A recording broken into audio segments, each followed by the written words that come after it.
Well, hello, everybody, and thank you for joining me today on the AgentXcel podcast. And today we have a returning guest, Dave Zajdzinski, Dave Z. So he's been on the show a few times. I'm probably going to bring him back here and there. Just a smart cat. I talk to him often on the phone, and so we just decided that we're going to start recording these more so everybody can learn from them. But today we talked about family, some systems, faith, and those are super important to us. So it's about an hour plus conversation that I want you guys to listen to. I am going to have him back. We've got about 4 or 5 other topics that we want to talk about in the next 2 months. So you'll be hearing from him a little bit more, but enjoy the show. So today we have Dave Zajdzinski back on the show. My buddy Dave, what up, man? What's going on? Thanks for having me back. Yeah, I feel like we were chatting the other day again on the phone. I think it was probably like 5, 6 days ago, and we talked for like 45 minutes again, just talking about business, family, personal lives, things like that, vacations. And as we had that conversation once again, I know I talked about this when you were on the show last time. I was like, I wonder if we're going to talk for 45 minutes to an hour when we're on the phone. I'm like, we should just probably get a Just hit Zoom link play. set up and push play, because I think this is so beneficial for people just to hear how people who are trying to, they're trying to sell a lot of real estate, live a good life, go on vacations, like how to manage it all. Sometimes you're calling me for some help. Sometimes I'm calling you for help. And so where do you want to go with this show? I thought, I was talking to Brittany, for anybody who doesn't know, that's my wife. And she's like, hey, Dave, maybe could talk about family work balance. I mean, I have Brittany and Emma, my pup. But I mean, you having 5 kids, I think you could actually speak that language to people that, might be driving in their car right now and are like, how is someone selling, this many homes and still keeping up with a quality lifestyle? Yeah. That's what I thought. If you want to go a different direction, we can. No. Well, let's dive into that and see where it goes. And so I think that's a great topic. I think that's really what it's all about.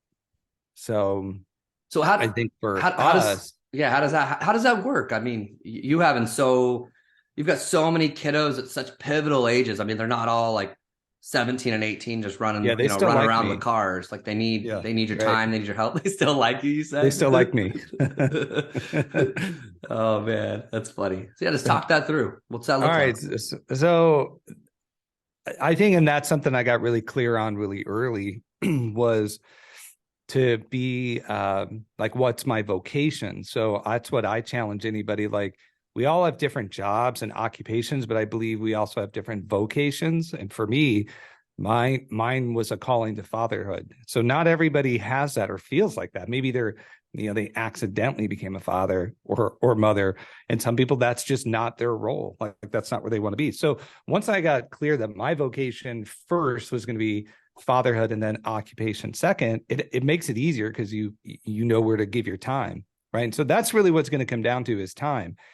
And that is the currency of friendship, right? So you and I, we give our time to each other freely because we're friends. And that's how you know you're in a relationship with somebody, right? When you have time. And then how the time is spent really determines the type of relationship as well. And one thing I read years ago, early on when I was starting to have kids, is this phrase of carefree time together. And that is a defining characteristic of really intimate relationships. Like, we can get time with each other, but if it's just all work, it's got that work feel to it, right? So when you're dating and pursuing somebody, you're usually doing like this. What do you want to do? Oh no, let's just hang out. Like this carefree time that I think we stopped doing with each other. And that's what kids want more than anything, is what I found. So, I mean, kids want their structure and their security, but there's nothing better to a child than spending carefree time. And same thing with adults. So it is being intentional with that mindset. And so, you know me, like this weekend, I was at the Great Wolf Lodge with 3 of my kids.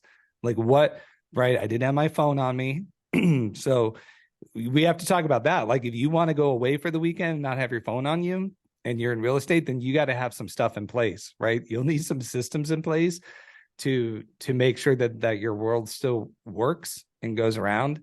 So because I wanted to do that, I had to develop the things on the back end. right? So it can lead into that. But if we stay on this track, it is, I don't care what relationship you have, check it and see if you're doing some carefree time together. If your Well, faith's important, how much time are you spending in prayer? Like, where else are you going to get your currency of time if you're not in prayer? And you're not in worship, and you're not in, giving your time there, and not just thinking, oh, I did that once, or I did it a couple of times. Like, it's just got to be that consistency that stacks up. So I'm really good at putting those together. I like to manufacture those both for my children, my wife. Today, after I'm done with this podcast, I got about an hour of work that I'm going to do, and then it's my day to spend time with Julia. So Mondays are our day that we carve out, where I still have to do a little bit, right? I'll do this with you, then I have one more thing that I'll do, and then I'll be done for the day. And then we'll spend some carefree time together. We'll do some shopping, we'll go get lunch. And that's our time to build that relationship. So again, I'll need systems in place to make sure that that happens. so what's and sorry, I've lost my voice a few days ago, so it comes in and out. So if anybody hears me squealing, that's why. Um, so what does no phone look like to you? Like that's see, I think we're at different stages, and that's why I always like genuinely love talking to you. It's just, I get to take a lot of vacations, but I still feel like I'm like, you know what I mean? Like I'm not boots on the ground, but I'm definitely phone in the hand. So I'm really starting to establish now that my brain, I always say like, oh, I'm not really boots on the ground, but now I'm going the level of like, hey, I still am phone in hand. And so Yeah. when I'm on vacation, like when I was on Cancun last week, I can leave my phone for usually like 2 hours, 3 hours, right? But I found that the connection of the transaction still, like the boots on the ground and the offer getting submitted, is still like somewhere I'm in the middle of that with a phone. And so I was okay, like if this is going to be a Thursday through Monday vacation and I want to come back and like 4 offers actually be pending, Right. then I've got to set up a few things differently. And I did, like when I came back, I wrote down, and this is just how I work. So when I come back from like a vacation, I'll sit down with a piece of paper in like my morning time, and I'll say like, hey, how could have that vacation been better? And I'll Mm-hmm. write down some things. And there's certain things where I'm like, hey, that's cool to note. Like I don't think I can even do that right now, but it's nice to know like a reality of like, okay, I don't think I can do that right now, but it's good to know like I wouldn't want to do that on vacation. And then the next Yeah. one I got to, and I was like, I wonder, like I challenged my thoughts. And I was like, I don't really like doing that on vacation. And then I looked and I thought, what's the solution to this? And it was easy, just writing down the problem on a piece of paper and then thinking like, what is the solution? I had a solution. So like now I called my showing partner and talked to him about like four things. And I'm like, hey, if you just do this, this, and this, next time we don't have a 3 and 4 hour delay, which means I could walk away from my phone for a little bit longer while I'm out of town. And like the Yeah. system still keep going. So that's kind of how I digested coming back from this vacation. It's always like write down what I thought were issues. And when I say issues, no one knows about the stuff. I'm talking about like quality of life, like in this 5 days, what could have been done better? Because Right. I don't think you get to the next one unless you like analyze that one. So like when you went to the Wolf Resort or whatever it is, like the water park here in Arizona, what did that Yeah. truly look like? Is it like phone and locker for 7 hours? It's phone and locker until I just need to grab it and we go do our next thing, grab a bite or whatever. But no, I'm not tied to it. I think one of the big differences is maybe between me and you is I don't do anything on my personal cell phone. So that's gonna create a lot of problem if you're trying to run a business where your key interactions happen on your personal cell phone. I don't know who's going to help you with that. And so you're going to be stuck owning that your entire career. And that just wasn't something I wanted to do. So I got early on, like we've talked about, I got into leverage as soon as I could, really just trying to skirt around the issue, like skirt around work, kind of be lazy. But that really shifted when, again, I had kids and having kids is hard. Having kids is really hard on a lot of wives. There's a lot of postpartum depression and new mothers. And I'm thankful that Julia's first two of our five were really difficult. And I say I'm thankful for that because I think it forced me to create a lot of things in my business I would not have done. I mean, it was hard watching her. there's nothing worse than watching your wife breastfeed a new baby while the first baby's on the floor crying, and then your wife's crying. Like everybody's crying, and you're just like, well, I got to go make some money today. See you later, right? So, diving into, okay, we went and saw some docs, got some counseling. It was like, yeah, you're having some major hormonal issues, and a lot of new moms aren't ready for that. Like, what do you mean? I'm just going to feel depressed, right? And life's going to be hard. And so, again, I thank God for those, because it did force me to create some changes to be able to work as efficiently as possible, to be able to still provide a good income and be a little bit more present, right? So having those systems like early on has been key. And so right now, like at the Great Wolf Lodge, I use virtual assistants to monitor my inbox for me. So if you have a really good CRM that monitors your email and all your cell phone runs through that. So if like I had to trade places with you tomorrow, I would immediately lose my personal cell phone. Like it would not exist anywhere. And as soon as somebody refers me on that, I would be like, thank you. Thanks for the referral. Thanks for the setup. This is my real estate cell phone number moving forward. I got to have and that's gold right there. Like, that's why I'm like, as I say this, I'm like, these are our conversations we usually had on the phone where you're helping me. And I'm like I said, we're just recording, and that's right there. Like, I'm taking that to heart. Like, I'm going to implement that in my business right away. Cause what's even crazier to say is like, I put 2 pending this weekend under contract, and we have a form, and I just sent it out this morning to my assistant. And on the form, I have to put the source of the business, which she could find it. I just easily, hey, new deal, source of the business. I let her know where it came from. If there was a showing partner attached or not, was there an ISA attached to it or not? And then the last one says phone number. And then I either put follow-up boss or I put personal. So it just shows you, like, us having this conversation, like I'm legitimately adding on that vacation the stress of like I'm causing it myself just by one little tweak. Because what that meant was my assistant's asking, like, does this person like know, like, is this person a referral? Do they know your personal number, right? Or was this like an internet lead that's always known your like CRM number and you don't need to give them your personal number? Yeah. And so now what I heard you say to me without saying to me was just, there needs to be an email or first a conversation, then an email to back it up, and then possibly a video to clarify it with context. But like, this is how like we operate, right? Like, this is our number. But I've never even thought that. Like, what a silly thing to not even think about. But you're just going day to day.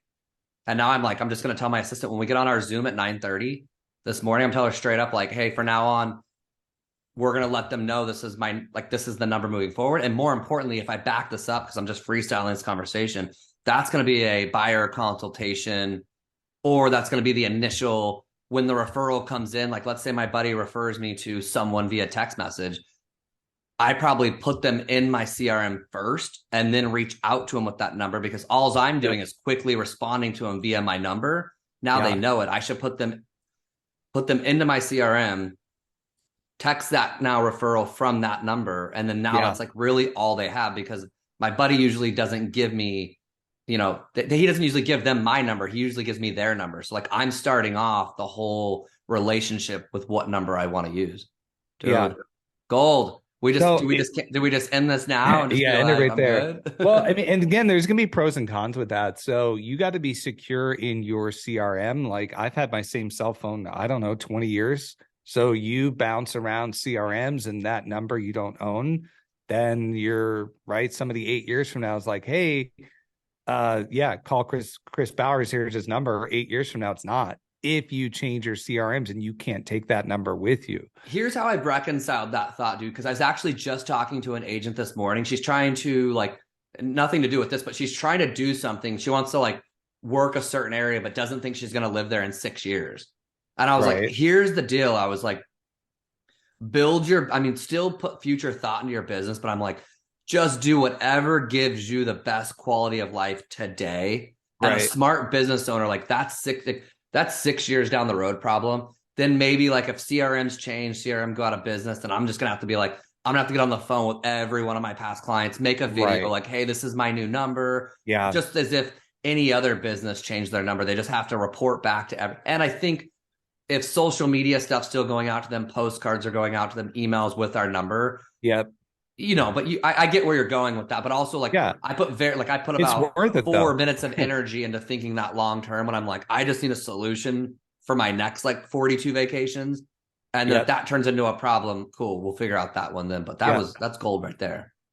Yeah. And then just put your automation in place in your CRMs. They're pretty easy. Like what I do is whenever a text message comes in, I just have a backup automation that pings the virtual assistant that's on call for that shift. Like if it's a VA virtual assistant midweek, or if it's on the weekend, there's two different automation. That way they're getting specific, right? You can get lost in all the communication. But if I do one automation that says if a text message comes in and it's not responded to, here's the next step. And so you can just build automation in there. And that way, if it's something urgent, that's a conversion opportunity, the virtual assistant will step in and say something like, hey, want to let you know I got your text message, and I'll get back to you as soon as I can today. It's important to me, and I'm going to make sure I get back to you. So just be patient. That's like their fallback to be like, Dave's nowhere to be found. So they'll monitor the super important ones. And then I'll have a list of like what to respond to, and they'll put it in the instant messenger.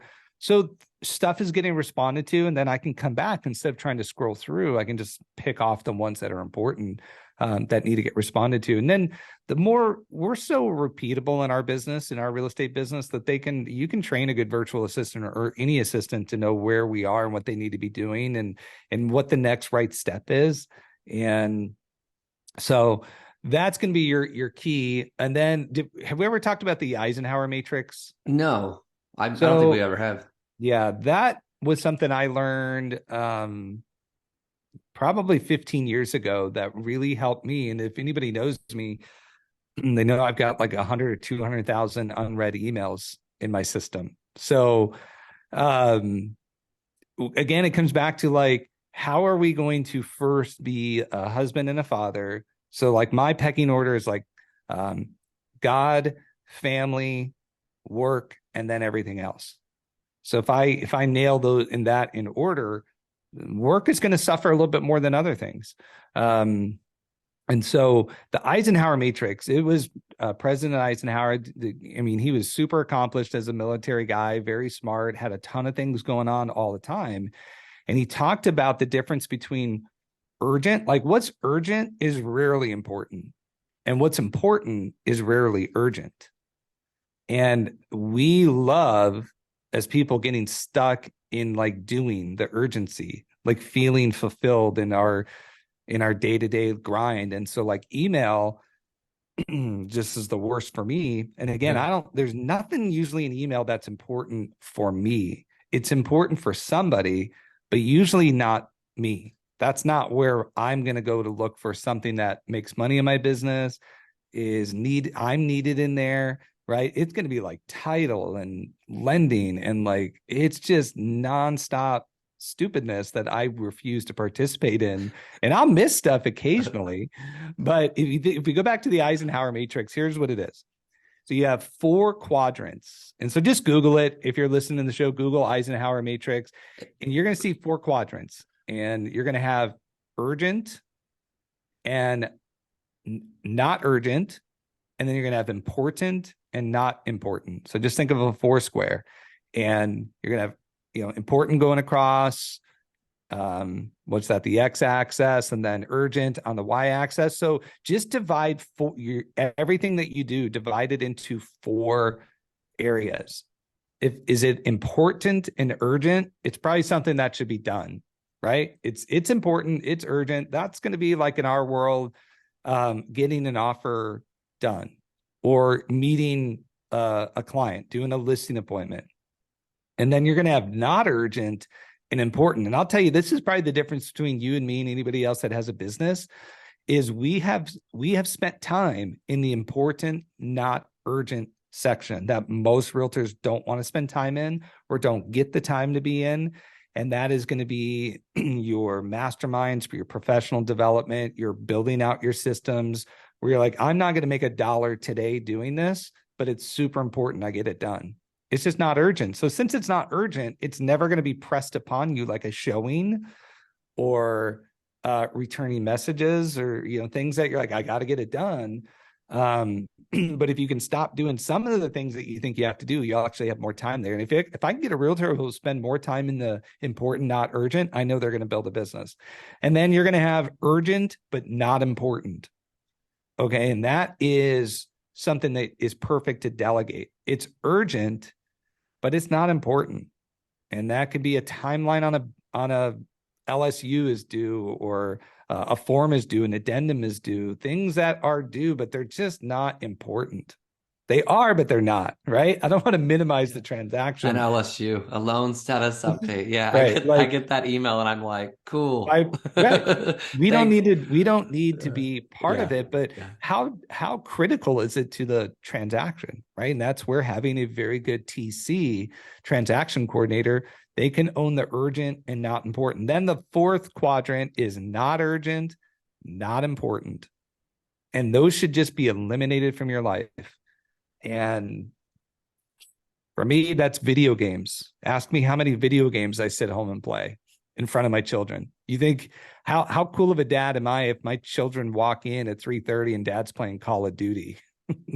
Like, that's not urgent, not important. Being on social media, like watching TV.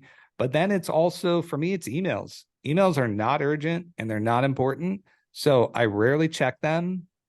My VAs monitor them, and then I do a bulk delete like every 2 weeks. I will go in, I use a service called Maelstrom. It's like $14 a month. And I'll go in and I'll delete 10,000 in a quick period of time. And if I deleted something that was important, it's It'll too come late. back. It'll come back. They'll People will call you. No, People will be like, you never responded to that email. And have I missed some super important stuff? Yeah. But I've gotten back 90% of my time that I feel like most realtors are there to zero out their inbox every day. It's interesting because like Brittany actually monitors my emails at a certain level just because she knows my thought process. So she was in it the other day and she sent me an email, which is comical, and said, "Hey, Wrong way to do it." I know, right? We'll talk about that later. But she basically took over some of our stuff with like our bookkeeper. And just like I was just BCC'd on it, right? But she took over. She's like, "Hey, get me all this stuff. I'm taking lead." But like what Brittany did was realize, like, she went through my emails and was just kind of realizing how there was some stuff in there that was important, but like I established it wasn't by not responding. We're talking about my finances, and anybody who knows me knows like that's dialed in. Like that's one of the most important things I do. Yeah. But I started to realize probably like 6 months ago, like certain things in my finances are very, very key. And then other things in my finances, I don't even care about. Right. So like, but that's it. Like I used to focus on all of it. Now, as I've scaled up, I had to realize like, hey, I can focus my energy on this part of my finances. That's like the one domino that makes everything work. And so when she was going through my email, she's like, "Hey, like, I think these actually need to be addressed." And I looked at her and I was like, we talked about it later. I was like, I 100% won't do that anymore. And she just, kind of looked at me as if like, "You're serious?" And I'm like, I am so serious. I don't even know how to be more serious. Like that is so unimportant to me. I don't even know how to say it more truthfully. Yeah. And I've told a lot of my team like certain things anymore where I'm like, it actually means nothing. Like it means nothing to my whole day. That means nothing to me. Now, as I say this, you've got to have things structured correctly to probably be able to say that confidently. And then for any of my clients that listen to this, because some do, just note as I say this, it's things usually more internally that clients would never even know about. It's kind of those things that behind the scenes keep my life working.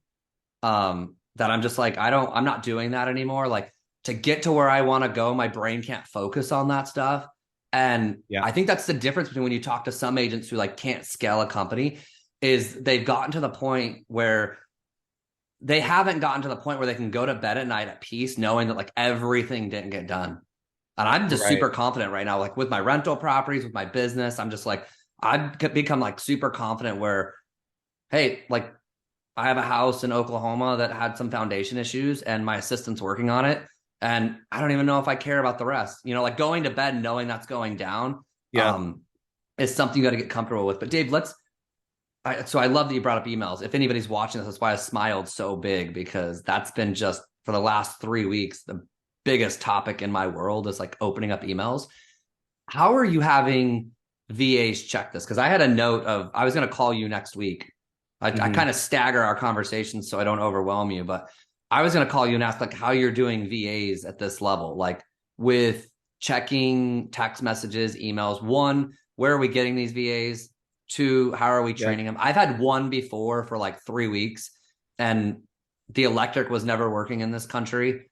So I don't know if that was an excuse or a legitimate thing, but I didn't research and figure out how to go further. Where are you? How does this work? Someone heard VA. How'd you do who'd you do yours through? I'd rather not say. Okay. But That's you fine. you can say you're positive. I don't want to say my negative. Yeah. I mean, I've had my original one. She's been great. You know, she's been with me 2 years, and electricity goes out occasionally, but it's so occasional compared to any American employee I've had. Far less issues with that. Far less issues. So we use a company, Rocket Sphere or Sphere Rocket. I can never remember. That's who we're calling next week. So Yeah. at least I'm on the right line. Yeah, I would go with them. And I think it's Sphere Rocket. I always get that reverse. Sphere Rocket. And then they did a good job of bringing us, I don't know, 8 or 10 applicants, and we drilled it down. And then anytime you want to hire more, they'll just do the same. And with virtual assistants, it is training heavy, right? You've got to do a good job of training. But anybody can do that. The easiest way to do that, I tell people, is just to start recording your screens and recording your activities, and then have them build a standard operating procedure with anything. And so, this goes back to like time management and spending more time with my kids. And so I will push the envelope, I feel like, with whatever I can and can't do, and not feel bad about it. Because if I'm paying people and there are people that want to do certain tasks, let them do it and get in and get out. Like for me, I want to get in and get out as quickly as I can on anything. So I think it was Friday. Yeah, we were going to the Great Wolf Lodge on Saturday. And Friday, I just had somebody that was out looking at properties. And as soon as I knew they were on to one property that they thought they were going to do, then right. And we did, and we got into contract. I just did it as quickly as I could, like talk to the client, figured out exactly where we need to be. And then I shoot a video for, like, you have that Google form. It's just easier for me to shoot a video. Like, I hate typing. I hate sitting down. I think in the speed in which I can get it done, it was, so if I didn't want leverage in my life, I would have sat down and banged out that offer. I'd have gone into Sky Slope or Zip Forms or whatever it is and write it out and do all the work and push send, and felt like I did some good stuff, because that was urgent and important. But you can still delegate. I think in every quadrant we can have delegation. And if we teach people to mimic us, then we can be duplicated in all of those quadrants. Where your traditional Eisenhower matrix is like, oh, no, you can only delegate in this quadrant.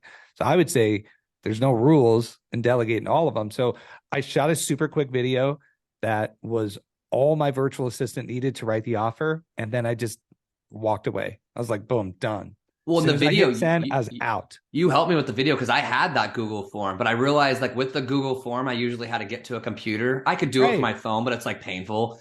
So it's like I had to get to a computer to do the Google forms. Like, I actually, when I got back from vacation, dude, like, I talked to my showing partner and I said, hey, go through the contract and type me up every question we have. Like, what's every fill in the blank? And he emails me. I have it right here. I keep it on my desk and I keep it on a note on my phone. So I just made 2 this weekend where I made videos like you did. And I just look at this form and I was like, hey, the purchase price is going to be $595. Earnest money is going to be $10,000. Down payment 20%. Close of escrow March 28th. Ask for the washer, dryer, refrigerator. Type of financing conventional. Look at the pre-qual. Verify that. Seller concession 0. Title company pick our people. Inspections 10 days. Home warranty decline. Additional terms nothing. Response time tomorrow at 5. Boom. I sent that video out. It was like a 32-second video that I text him, because you taught me, like, I would go to my computer and get that. So like that's now, think of at Disneyland now. It's like, or let's think of the water park. Like that's now go kids, hey, like watch the little one. Like I'm gonna go get my computer. You got to log in, get the Right. Wi-Fi now. Like, but here's the deal: is what I love about what you just said is people can look at our little systems as like, who has time for this? Like you made a system. And here's the deal. It's two things we just said is one, I said it's where when I come back from vacation, I journal on what I wish I would have did better. So like I will say, like in your case, like if you were there and you had to go back to the locker, I would have put like, I didn't like leaving for that 12 minutes. And everyone can say, hey, it's 12 minutes, Chris. It's just like it's not carefree what you said. Like that's Chris now, like, Chris being Chris going to make money, right? Oh yeah, he's gonna like when I go on vacation, my friends straight up know. For snowboarding and there's 15 G's to be made, I'm bouncing. Like I am straight Yeah. out. I'll be back in 22 minutes where I'm not.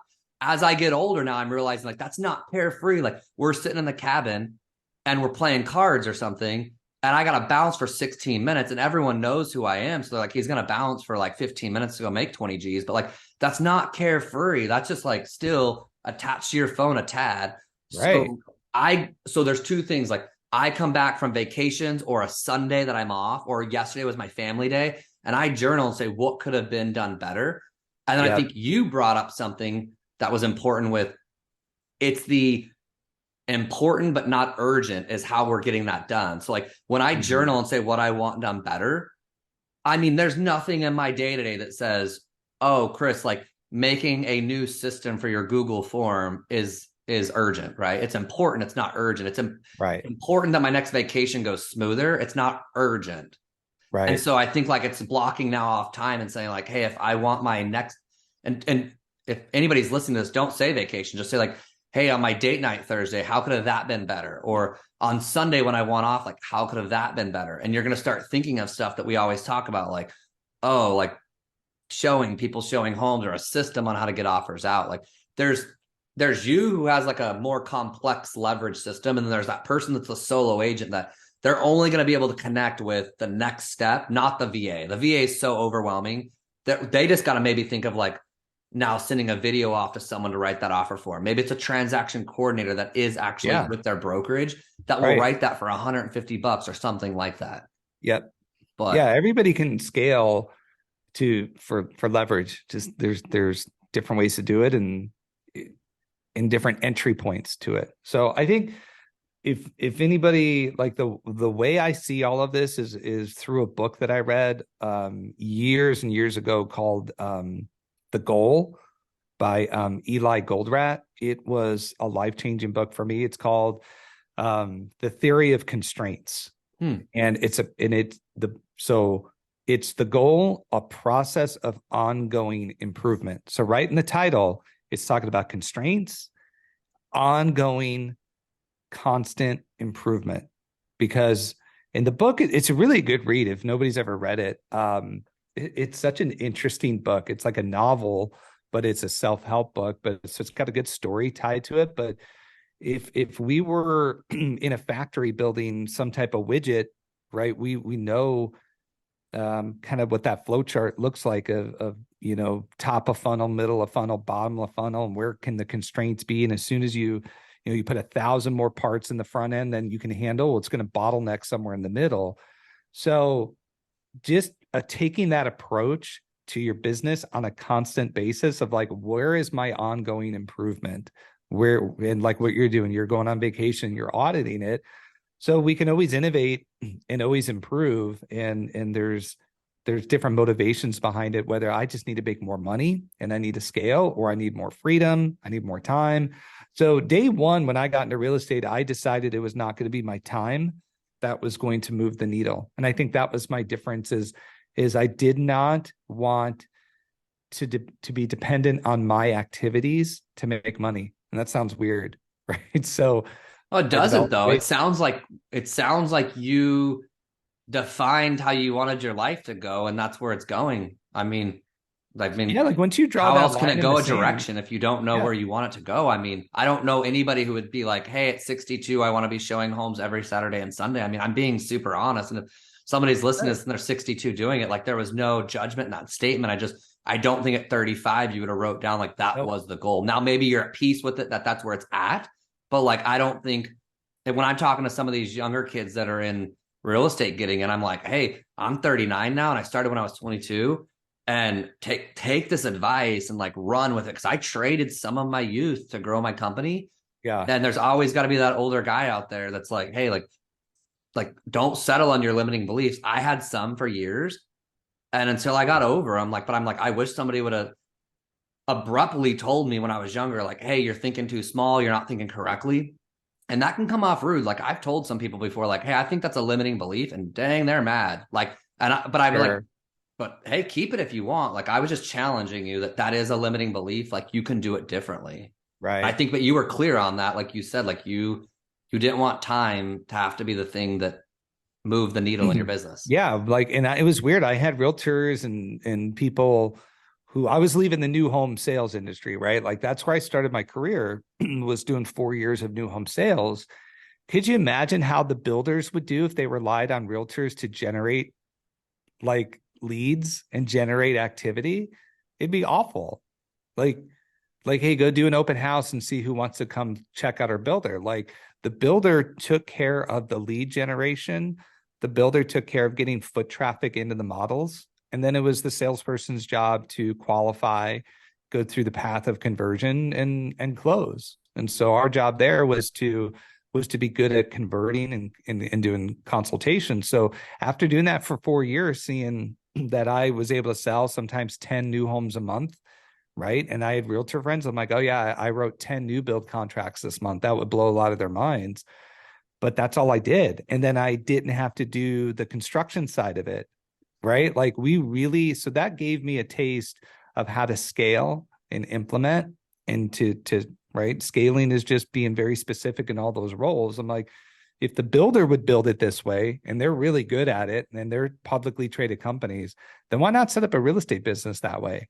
So I never did open houses. I never door knocked. I never did cold calls, because that would just require my efforts, where I just started running pay-per-click day one from getting into real estate, and it worked.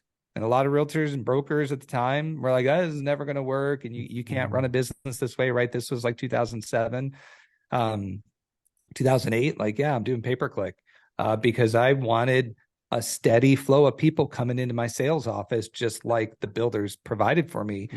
And so I never really had to start using my time. And within 6 months of being in the real estate business, I had 40 plus listings on the market because we couldn't sell them now because they were short sales. But I still stacked them really quickly. Like literally within 6 months, I had like 40. So I was starting to sign like 8 a month. How fast did the so when you got out of new sales and got into like actually doing like resell, how fast did that short sale market come? Like how long were you doing resell before the short sale market started coming in? I sucked at real estate for about 6 months. And then It was short sales super came. painful. Yeah, like they were already there. But what happened was I went and got educated. I got a certification. I became a certified distressed property expert. And I spent the money to sit through that course, sit through with somebody who did you get your CDPE? Yeah, of course I did. Yeah, Alex, we all did, right? So I saw Alex Sharpin. I was like, oh, I could do this. Right. And then I left with a website. I left with a packet. I'm like, shoot, I got this now. I know what I'm doing. And I remember like going to my first one. They're like, you're the expert. I'm like, yep. Do you feel, did you negotiate those yourself, or did you have someone like title or somebody that helped you? I did them for a long time, and that's an area I could have outsourced immediately, but I thought, oh, I'll be good at this. I mean, it was good experience, right? I think I became a very good negotiator on everything else because I was dealing with the banks, but eventually I got smart to outsource that, to where at one point my short sale business looked like, for me, a consultation only. And that was it. I was in and out. So I would do my consult. I think that's what we all got to, right? And then we figured out the rest of this somebody else can do. And really what drove that was just sitting on the phones doing that initial consultation.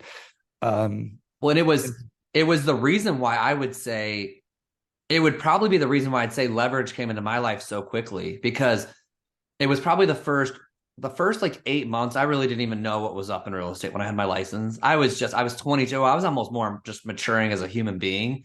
Right. I wasn't coming into real estate 42 with kids already like established mature wise.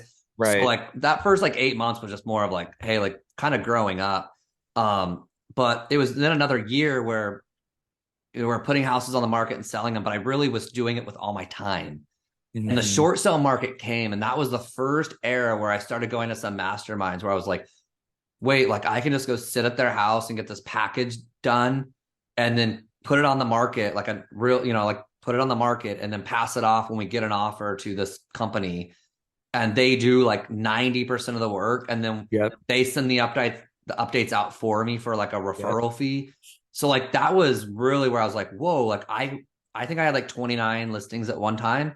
And but I was doing almost like nothing, because like I had the relationship where I got the business. I would sit at the consultation, I would get Right. on the package, turn it in, so it's like really like I think the short sale business established quickly that a lot of things in my mind, I'm like, this can be all just because I'm the one who got the business and people trust me that I understand the process and I'm going to get it done doesn't mean that I have to have 90% of my work effort into it, my time. And that's kind of where I got clear, 100%. where I got clear with the the result that the client wanted wasn't contingent on how much time I spent on it. I was Yep. very clear on that. Like they never once at the end would say like, Bowers at the title company, this is what you were owed and let's audit your time. Ugh, like you only did 4 hours on this transaction. You were supposed to make 16,000, but we're only going to give you 2,000 per your hours.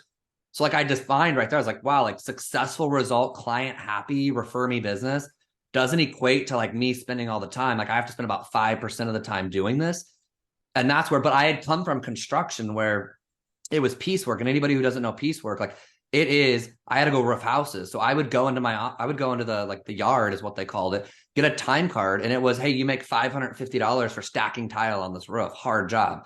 But it was Yeah. 550. It nowhere on there said 550 for 1 hour or 550 for 4 days. Like it said 550 to get this job done. So my Yeah. brain was wired piecework where like that's your job. And I was like, huh. So like at that age of 18, I already started thinking like, if this job pays me 750 and it doesn't matter if I get it done in 45 minutes or 9 days, I started calling up my friends and I was like, hey, do you want to make $8? And they're like, yeah. So I had For three sure. buddies that I would go pick up, bring them with me. I would get paid, give them a cut. And I realized like, oh, I could get 2 roofs done in one day. I would make like $1,300. I would kick out like 300 or $400 for my friends helping me. And then eventually after they worked with me for a while, they kind of understood the model. And then they're like, I don't want 850 anymore. I want 10. And then so I had to start dealing with this whole like leverage turning against you and starting like a Yep. union on you. So I just Yep. think like it's that where like you had a family, I had like piecework. So I think it's like it's kind of wired in our it's sometimes just like who you are. And then sometimes I think like you come into the business and you have a clear understanding of like real estate isn't what I'm going to do 24/7. Have you Right. seen those realtors cards that are like 24/7? Or and I'm like I'm kind of like, Well, I think please it's their no, like that's I not the think it's way their for me. identity. Like I said in the first part of the podcast, that's not my identity, right? My vocation is a provider, it's a father and a husband, and that's who I am. How I choose to do that is through real estate. And I think a lot of people see themselves as this is who I am, and this is where I attach my value, where I don't. And then I know my value is in providing a platform for others to succeed, right? I've got agents that have been very successful with me, and I've got employees, and um, it is winning through other people, but just knowing that my value is just in a small portion of it. And I don't feel like I'm not serving my people because I'm not doing some of those things. And um, so, Can we do a live, sorry to interrupt you. Can we do a live like limiting belief session real quick? Like yeah, your best friend texts you right now and says, hey Dave, I'm thinking about buying a house. Can we talk?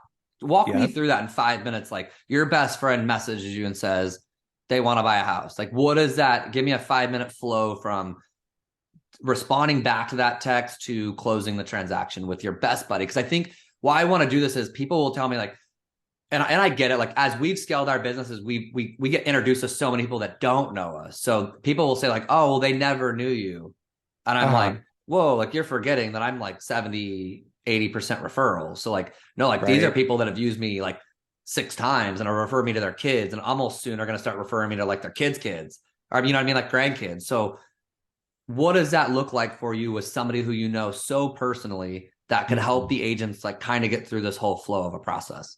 Mm-hmm. And if it's somebody I know really well, I'm going to have that first convo and that first call with them on my personal cell phone. So like, yeah, let's set up a time to meet. Let's get, you want to Zoom, you want to call, you want to get in person, however they want to do it. Like, okay, so let's meet in person. So I'm going to do that entire consultation. And then during that consultation that we do, because I think everybody needs one, no matter where they're at, friends, not friends. We're just going to refresh the market. I want to understand your goals. So I'm going to take them through my process, right? So I have an online, buyer presentation that we're going to run through.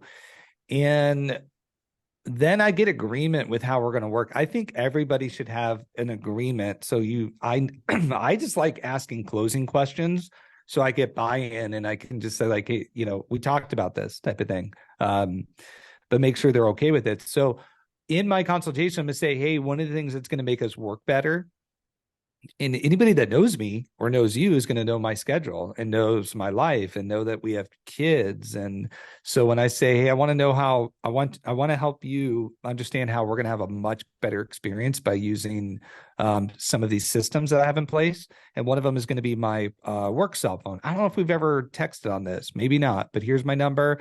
This is the number we're going to use for real estate. It's going to make both of our lives so much easier.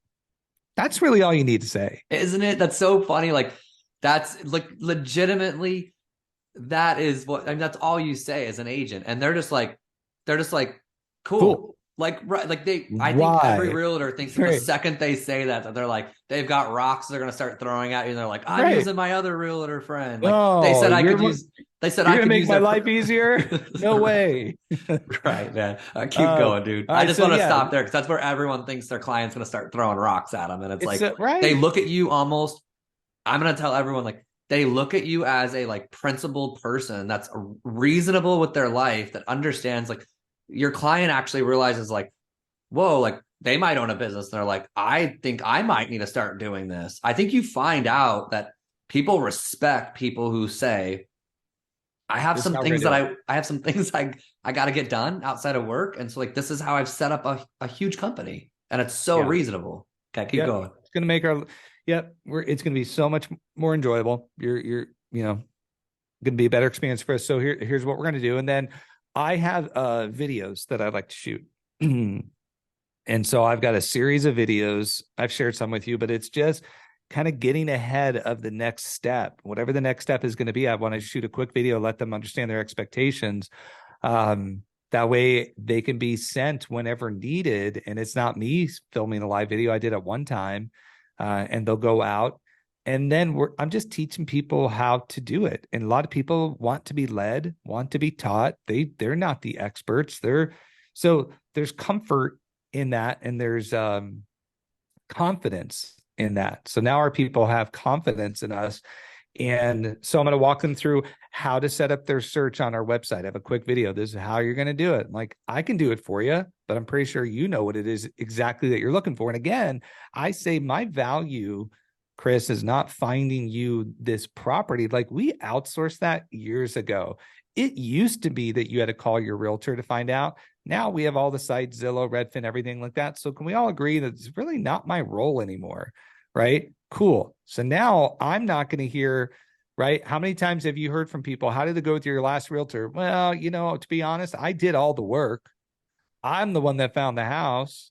They weren't doing anything. Like we both have heard those. Mm-hmm. So I cut that objection off early. Like since the invention of the internet and Zillow and all that, our job as a realtor is not to find you the homes anymore. Trust me, I'm going to keep my eyes out, my ears open for things that hit my desk.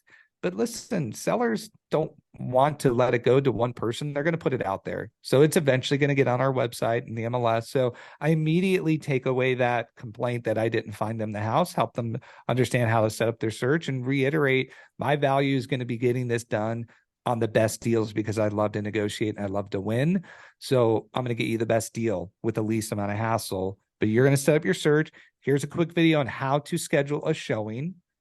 And so I'm like, you have two options. If you screenshot me a Zillow home to my personal cell phone, dude, I love you and I'll take care of you. Just know that might pose a risk for us, right? Let's just say I'm tied up for 3 hours. Let's say I'm in a movie. Let's say I'm doing something. That's just going to sit there until I can get to it. Now, if you go on our website and you schedule the showing, that's going to happen with or without me. And so And if that's you value, I want to note this real quick, because like that's where, like, because we're good, I think we're good storytellers when we're talking to our clients, but that's where I do the same thing you do. And they don't, you're not telling, like, people think when they're explaining this to people, you're saying like, I'm never working with you. You're telling them the value of, like, I look at them and say, hey, on, like, you deserve to see houses yep, whenever you want. So I'm like, I just want to let you know, here's how on Thursdays at about 6, I do date night with my wife. Thursday at 7, when that house pops up, you deserve to yep, be that, you deserve to like be able to see that house if you want to. So I'm just letting you know, like, on that night, like, this is why we do this. And on Sunday at 10, I'm in church, and something's going to pop up at 9:32 a.m. on Sunday. I already know it. We're going to be looking for houses for 2 or 3 weeks. yep, And I just want to let you know that, like, you're super important to me. So when people hear this, I want them to know we're not sitting in meetings and we're like, hey guys, we've gotten to this level and we don't work with buyers anymore. So like, this is our process. You good? No, right, like, we're telling them stories where it's like, we're not saying we're disconnecting from the whole process for 19 days and sayonara. Like, we're just saying like, hey, like, this is how, like, there's some things that are going to happen that we know because we run this at a high level, that like these are going to happen. And or there's going to be 3 people that want to go look on a Sunday. We just want to make sure like you're taken care of. So I just yep, want to like we do the same thing whenever we're meeting with our clients. You're just telling them stories of what are, you're seeing the blind spots and you're letting them know these are blind spots. And I have a proactive solution for those blind spots. mm-hmm. Yep, yep. So I like to close people down. And I think that was part of new home sales, is we had to have a closing question nearly every step of the way. So I got some really good training with closings, and right. We had so if you always ask that question to tie and anchor people down at the end of each section. It can seem monotonous. But nobody's ever really said to me like, hey man, you closed me 13 times. Like, people just do it organically. So every time I move off of something, the next thing I go, Chris, do you see how that would benefit us? Is there any reason this won't work from you? Mm-hmm. And I think it's important to do that. And then they're feeling heard and valued, and you're not just telling them, you're asking them. And maybe they have a valid reason why that won't work, but usually they're not going to do it. So tie people down every single chance you get. You're only closing them more to that relationship. So I get buy-in, I get permission, and then we move on. And so that sets up the showings, and I let them know I have people monitoring this for me. Here's the cool thing. You send that. I'm like, my goal is that you're out looking at properties and now I'm not even aware of it. That's the level of service I want to provide to you, is that you go on my site, you schedule the showing, it's going to be handled. And that way we're serving you at a high level. And I'm okay if you guys go out and look at a bunch of homes and I'm not even in the loop on it. I will be most of the time, but if I'm gone half of a Sunday and you're out looking at properties, I think we're winning. And you're going to get huge buy-in from people if you do that. And then even if you don't have a VA, it's still easier. Like, there's tons of reasons not to do it the old-fashioned way. Well, and right? that's where I don't have a VA. So like, I want people to like hear this, that like you can still be closing transactions on the weekend. And, it's like, it's baby steps, like I admitted that, I'm still attached to my phone at a higher level than I probably want to be on a vacation.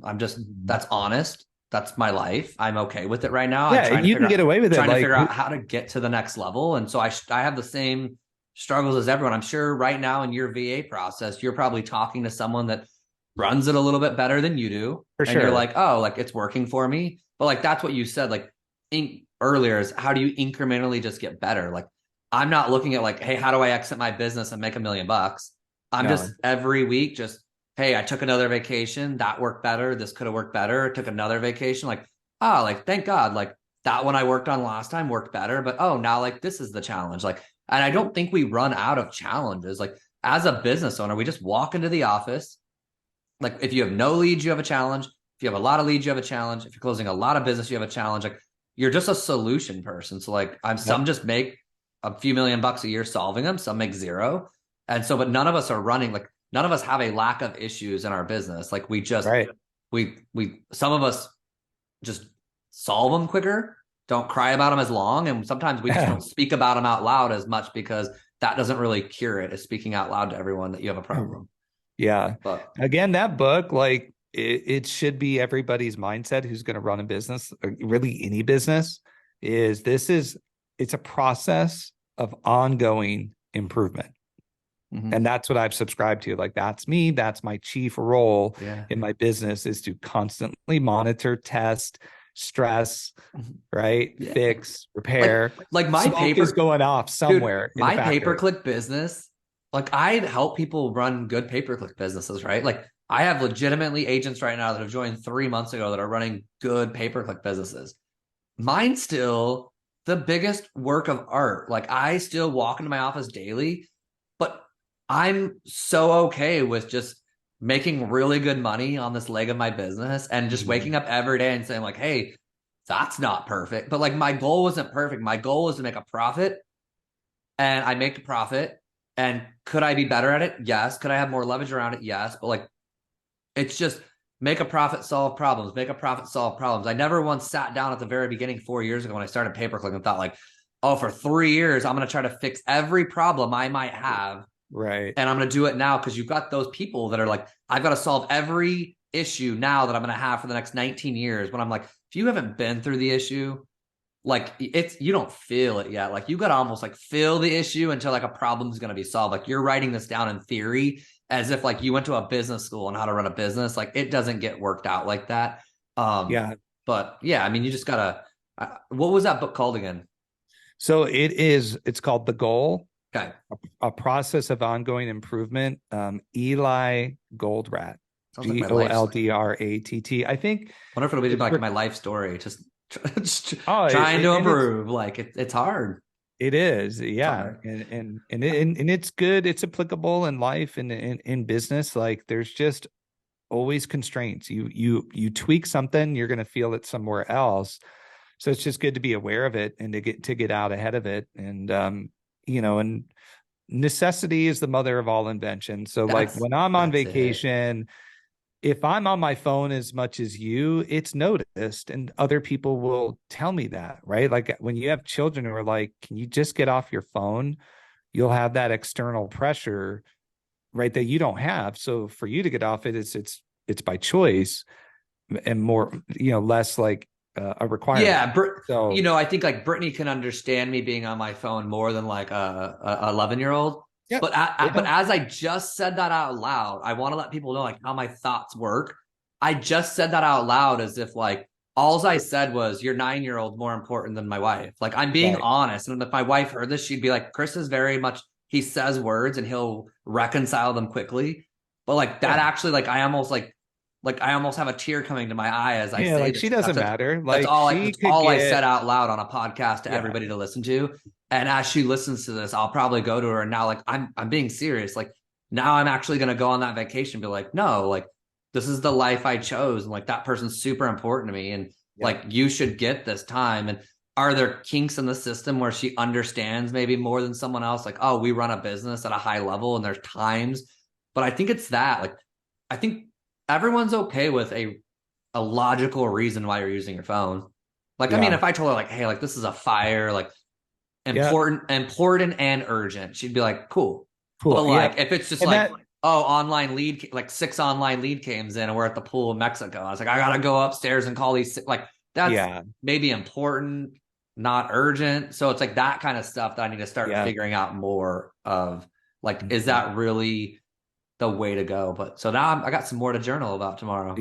Yeah. Thanks, Yeah. I mean, man. I think our people, like, we wouldn't have fun hanging out if you and I were always on our phone, and it would become like, okay, I'm getting half this guy's attention. Yeah. One of the best things I did early on was create, my short sell numbers. So I separated, like, I hated my phone being Russian roulette. And it was really like I didn't know what I was getting when I picked it up. Mm. And Those so virtual early numbers. on, Yeah. I got 3 different phone numbers. these are realtors. This is my CRM, and this is my money making line. Mm-hmm. And when money making line rang, I would take that call even in Disney. And my family was aware of that. And so I Mm-hmm. got boundaries established. And again, I'm not perfect at all, and I don't run a perfect system. I've learned, but I was intentional there where I was like, especially when you got 40 plus short sale listings and you'd get it would just be one number and somebody would call you and they'd be like, hi, this is Gary with Remax. I'd like to talk to you about this short sale of yours. I'm like, oh, it's pending. Yeah, can you tell me who the banks are on it? I'm like, well, it's pending. Yeah, but who holds the second loan and how far are you in your negotiations? You're like, what are we doing? See, that's the cool thing is that like I love your virtual numbers because I did that too. And like you're not saying that that guy is not important. You've established ground on like how would he know you're in Disneyland? How would he know that you're in Right. church? Like so there's nothing like I want to say this out loud to everyone. It's like there's nothing wrong that he's doing. The realtor calling me on my phone that I have allowed to be out there Yep. is not his problem, right? But like Yep. me not having a life by design and answering a phone call in a movie for yes, your scenario, because I went through it too, where it's like, hey, totally important, but like not now for me. And but that's kind of it feels rude to say. So it's just like, why not even just like not answer the phone? Like, Yeah. like, hey, that's your short sell realtor hotline, and Yep. you're at Disneyland. That's probably unimportant. But you've also with your family decided, like, hey, this number is ringing now, like that's money. This could actually like legitimately Yep. pay for our whole trip plus the next one. Yep. I think And I wasn't, the kids it's are not like I smart. was They're like, hey, wealthy. they're smart. They're like, hey, like dad taking this call, like we're on this trip, and like we might get one in 4 weeks if he takes that one. I think kids are savvy with negotiations of time, and they're Totally. like, I think they can learn a lot by teaching them that, and they might grow up to be more like maybe you and I with their thought process is there's no perfect. It's just Pick your decide at battles, what pick your time of your moments. life you're going to switch gears and say like, hey, like yeah, I'm gonna walk out of this for 10 minutes to try to make this money happen. Yep. Like But when yeah, that those money line rang, like I'd give my signal to my wife and I'd step out of line and I would usually have a 45-minute to an hour consult and I would book it with a high success rate. And then, what I did I got a lot of people were frustrated with me. Not returning calls for realtors. So what we did is we set up a voicemail that had very clear instructions. And then I set up a Google spreadsheet that my assistant was updating with all of our short sales. Mhm. So that way we were killing two birds with one stone. If you were involved in our transaction, so you were our cross agent, that's where the updates went. And then we didn't have to update you. Mhm. And then if you were a random realtor calling, we would say, like that voicemail was specific. Thanks for calling on our listings. We're not going to call you back, but you can head to this website. And if you can't take down the URL, go into our listings that you're calling on, and in the private remarks is a URL, and they would go to that, and then all of our updates would be there. And lo and behold, and we gave really good notes, so nobody had to really call. And and I that ignored that line for years. and that's where I mean these companies, when you go like I get my oil changed now and they want me to have like an app, like and I realized I used to get like frustrated with that like years ago. Like everywhere I went, like they wanted me to have like some type of portal, like a Yeah. username and a password is all I thought of. I would go place and be like, another username and a Here password. we go But what I again. realized was like they're trying to develop behind the scenes a structure that they can't just like, my oil change place can't just have somebody at the front willy-nilly being like, oh, I'm going to text Chris right now, like his car is Right. done, or like, hey, this is what your repair you need. They realize like, hey, like we have a lot of clients and we're good at what we do. Like, please log into here. Like, this is where our updates are going to come from. This is how we communicate. Well, I still get on the phone and call their front office sometimes when I don't know what's up. Yes. But like Yeah. they've probably got 85% of that going through their portals. But that's behind the scenes. Like they're trying to run a high level business, give the best customer service. And I think that's what you and I are doing. Maybe if it's just through Google Forms or whatever types of system we're using, it's just, hey, I want to scale this, give everybody good service, live a good life. And I think do you ever just sit down sometimes when you're trying to solve something and just say like, this life will end one day? Like Gary Keller used to say all the time, like, when you pass away, there will be weeds in your backyard. that changed my whole thought process. When I was at a convention one time, they said, when you pass away, there will be weeds in your backyard. And it was just a thought process of, I used to get really caught up in like a scratch on my wall or like, ah, man, like I dented my car, until I realized one day, I was like, do you know what? Like, did I do that on purpose? No. Do I want to do it again? No. Was it an accident? Yes. And then like, it made me realize, I'm like, this is such a short life. Like, I don't think at 87, if I was on my deathbed, I'm gonna be like, oh my gosh, like I could have did, you know what I mean? Like we could have did that a little bit better. So there's some days, I don't know if you have, where I'm like, even though I'm trying to run this at a high level, I've just come to terms some nights when I go to bed and I'm like, hey, like I actually did the best I could today. That's all there is to it. Like I feel like I'll wake up when I'm older and be proud, but like it's not perfect. Like I'm sure if I go to your office some days, it's a mess. I'm sure if someone came to mind some days, it's a mess. Yeah. Okay. Yeah, Right on, it is. And I'm with you. I mean, I'm not living for this life. I mean, I'm definitely living for eternity. And like, that's what I see is my chief goal in life is to get my family to heaven. Yeah, mine too, buddy. Like So that's where I think we're I want to so make on a the lot of same money, page. take a lot of vacations, but help people, right? And that's why I love coming on here. I know we'll help some people. Things that like, and I'm just ripping. You've got feels like such a responsibility, because as you said that statement, that's my goal too. But I mean, you got 5 kiddos, you know what I mean? Like that, you've got people depending on you when you said that statement. Yeah, and like, if I don't spend time with them, how am I going to have influence over them without spending time in relationships? And so I know like some people in my family think I'm crazy for just always on the go, always doing something. But I'm just living this, like even if it's small, like just going to the park, just something like, I get to spend a lot of money doing things now, but I'm 45 and I've been at this for a long time. And so, hopping on a plane to Disney, booking stuff last minute, like I've earned my right, I think, to get there. But if, when we didn't have money, for me, it was just taking them to the mall, taking them to a park. So back to just that balance of spending time with people. You can't, I've always told people, you couldn't pay me like 300 grand more a year to miss out on my kids. It just ain't worth it. So you have to draw that line, like, how much am I willing to work? And I've been proud of what I've been able to accomplish without putting the work effort in that I see other people have to make.